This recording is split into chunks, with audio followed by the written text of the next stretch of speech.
Once upon a time, in a land far, far away, there was an antisocial ogre living in his swamp, minding his own business, until one day the lord of the land decided there were too many fairy tale creatures within the borders of his kingdom. The Lord wanted the government and his population of his kingdom to look a certain way, so he banished the fairy tale creatures to the ogre's swamp, and no one had any say in the matter. You might recognize the storyline from the movie Shrek. It's a fictional fantasy. But what if I told you that something similar was happening in real life right now? It actually happens every few years in America. Once a decade after every census, states have the opportunity to redraw the maps that determine congressional districts to reflect the updated populations. In theory, it's a really good idea. In practice, political parties redistrict to help them win more seats. This year, Republicans are taking the opportunity to redraw maps to their utmost advantage to a manipulative and democracy-crushing degree that deliberately splits up communities of color that could skew votes to the left. In a new Washington Post opinion piece, Paul Waldman writes, quote, "This is not ordinary partisan jockeying. It's been taken to an entirely new level. Its goal is not merely to give Republicans an advantage in close elections. Its goal is to make elections irrelevant, so that no matter what the voters want, Republicans always stay in power." The new redistricting map in Texas gives only one of the state's 38 districts a chance to be competitive. The rest will be landslide victories for Republicans, no matter what the demographic in Texas looks like. In Georgia, Republicans are looking to control 9 out of 13 districts this way. They've hatched a new plan to block 2 well-known black Democratic congresswomen from winning re-election. Republicans in Ohio are jamming a new map through that would promise victories for their party in a whopping 13 out of 15 districts. This is not good news for democracy, but it's really bad news for the voters. The fairy tale creatures who got bumped to a different district so that their voices wouldn't be heard.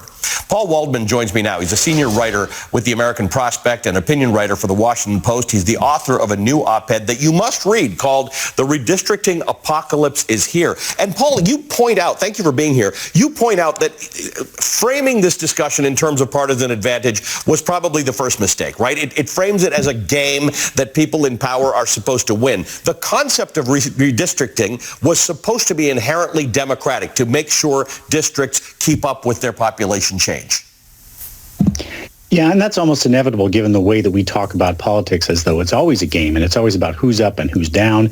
And obviously that gets exacerbated when we have things as close as they are now, when Republicans only need to flip 5 districts in order to take control of the House of Representatives. But this is really much more about the sort of essence of democracy, whether or not people get to choose their elected representatives. And the Texas case is a great one, because you have a state that's rapidly changing. It's becoming more purple, could move to blue in a short while. And they're going to have 38 congressional districts, and there's only going to be one competitive district. Every other district is going to be basically decided before the election ever takes place. What Republicans are trying to do there is basically lock in their gains. So they'll have control of 24 of those 38 districts, basically in perpetuity. And it's also combined, importantly, with gerrymandering that takes place in state legislative districts. So what Republicans have often done is they've managed to lock in their control in the state house, and then the state house, that's where the district lines for Congress are drawn. And so then they lock in their control at the congressional level too. And the net result is that voters have almost no say. So you mentioned Ohio. That's a great case too. Twice in the last decade, Ohio voters have passed constitutional amendments at the ballot box that were meant to limit partisan gerrymandering. But the Republicans who control the state house and who have supermajorities in the state house, they managed to find loopholes that enabled them to, on a short-term basis for 4 years instead of 10 years, draw these incredibly partisan maps.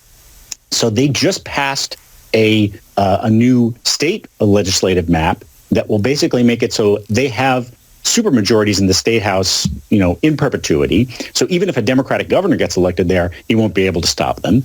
And now, just yesterday, Governor Mike DeWine signed into law these new congressional maps that would likely give them control of 13 out of the 15 congressional districts. And this isn't a state that is, leans Republican, but is pretty close. The Democrats have averaged about 46% of the vote in recent presidential elections.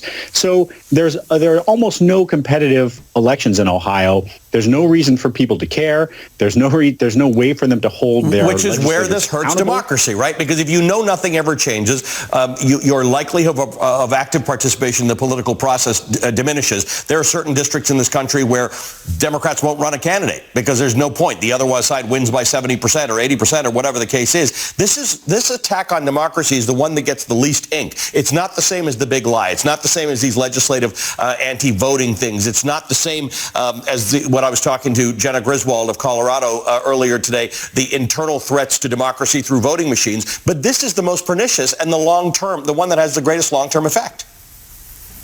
Yeah, absolutely. And it works for Republicans especially because they're the anti-government party. And so they want to tamp down people's expectations of what government can do for them.